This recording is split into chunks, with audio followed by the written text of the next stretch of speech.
삼성그룹 관련 2016년 2월 6일자 청구인적 준비서면에 대한 반박 준비서면을 제출하고 그 핵심 사항을 구두로 본 법정에서 진술을 올리도록 하겠습니다.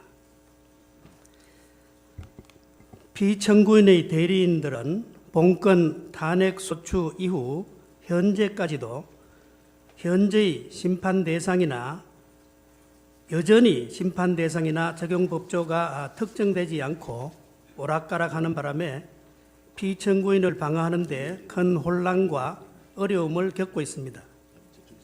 청구인적 대리인들의 2017년 2월 6일자 준비서면 소추 사유 이유형 중 삼성그룹 관련입니다. 이 준비서면도 그 전형적인 사례 중에 하나입니다. 국회의 탄핵소추 의결서를 보면 삼성그룹 관련 부분에 대하여 삼성그룹이 미르재단과 K스포츠재단에 합계 204억 원을 출연하였는데 이것은 2015년 7월 25일 피청구인과 이재용 부회장의 면담 시 삼성물산과 제일모직의 합병에 해치펀드 LDS의 반대가 심하는 등 삼성그룹의 현안 문제에 대한 대화가 있었고 피청구인의 재단 출연 요청이 있었기 때문이며 이는 2015년 6월경 보건복지부 장관 문형표, 국민연금공단 기금운용본부장 홍완선이 삼성물산의 제주주인 국민연금공단에 작용하여 삼성물산과 제일모직의 합병에 찬성하는 결의를 한 것과 관련이 있다. 따라서 피청구인에게 뇌물죄와 직권남용 강요죄가 성립하여 법률 위배에 해당되고 대통령의 권력을 남용하여 삼성그룹의 금품 출연을 강요하고 뇌물을 수수함으로써 법치국가 원칙을 파괴하고 기업의 재산권을 침해하여 헌법을 위반하였다고 적시되어 있습니다. 그런데 이 2월 6일자 준비서면에는 피청구인과 삼성그룹의 관계에 대하여 정유라 승마특혜 지원 지시 운운하면서 원래의 소추 의결서에 포함되어 있지 않았던 새로운 사실관계를 기재한 뒤에 헌법 제46조 3항에 위반된다라고 주장하고 있습니다.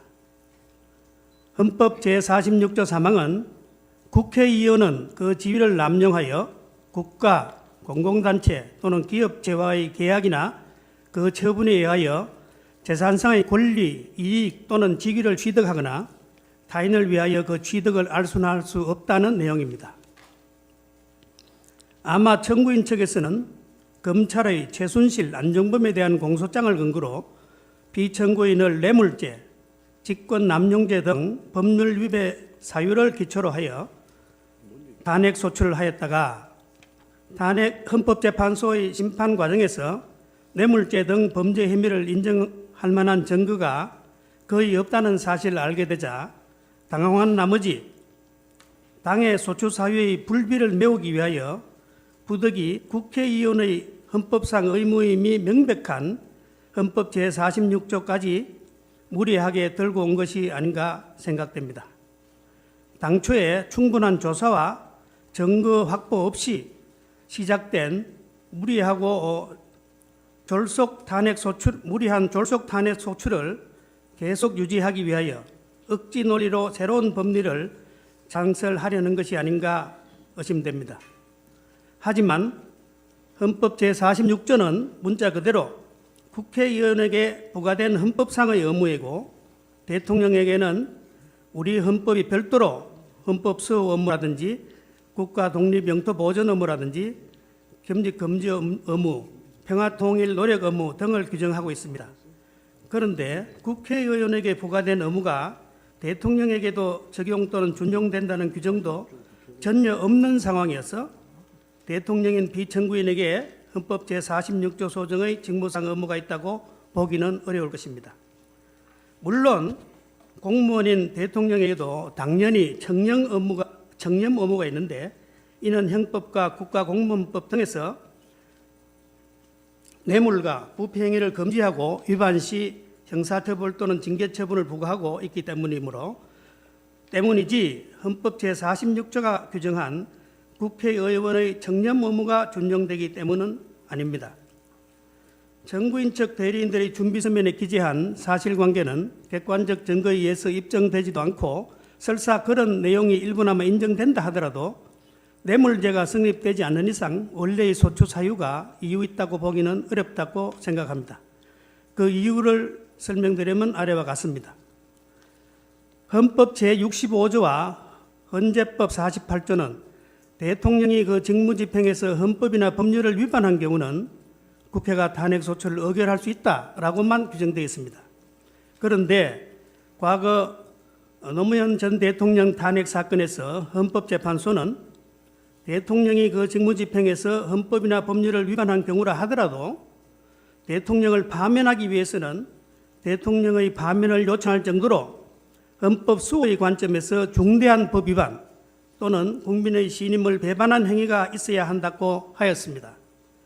그런데 헌법 수호의 관점에서 중대한 법 위반이란 자유민주적 기본 질서를 위협하는 행위로서 법치국가의 원리와 민주국가 원리를 구성하는 기본 원칙에 대한 적극적인 위반 행위를 뜻하는 것이고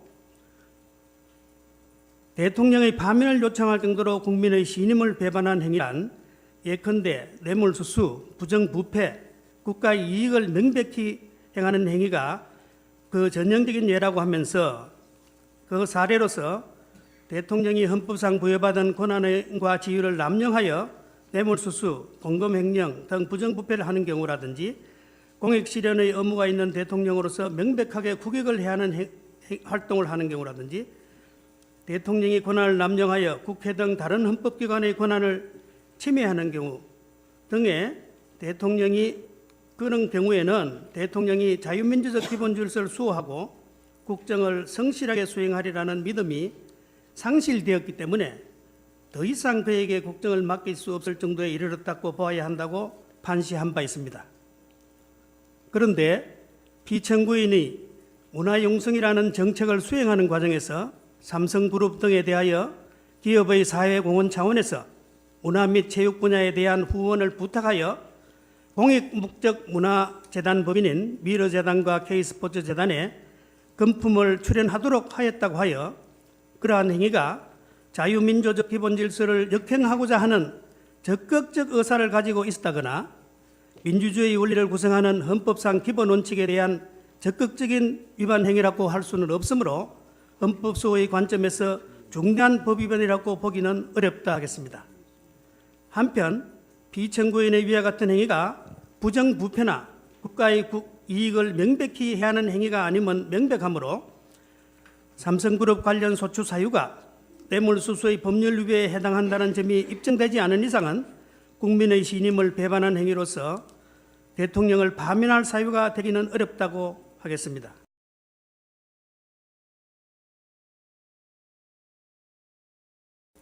그런데 2015년 12월 서울중앙지검 특별수사본부가 최순실, 안종범을 기소할 때에도 피청구인에 대한 뇌물수수 혐의는 인정되지 않아 결국 안종범 수석과 최순실을 직권남용 권리행사 방해죄 및 강요죄로 기소하였고 2017년 1월 19일 특별검사가 삼성그룹 이재용 부회장에 대하여 뇌물공여 등 혐의로 구속영장을 청구하였지만 법원은 뇌물공여죄 등 주요 범죄 혐의에 대한 법리상 다툼의 여지가 있음을 고려할 때 구속 사유와 필요성을 인정하기 어렵다며 소명 부족을 이유로 구속영장을 기각하기도 하였습니다. 이런 재반 사정을 종합하면 삼성그룹과 관련하여 피청구인에게 뇌물죄가 성립되지 않는다는 점은 논정이 되었지 않나 생각합니다. 따라서 피청구인에 대하여 뇌물죄가 성립되지 않는 이상 소추 의결서 중 삼성그룹 관련 소추 사유는 이유 없다고 하겠습니다. 또한 피청구인에 대한 뇌물죄, 직권남용죄, 강요죄, 공무상 비밀누설죄 등 법률 위배 사항에 대한 소추 사유에 대해서는 별도의 준비서면에서 법리 주장을 상세히 하겠습니다. 마지막으로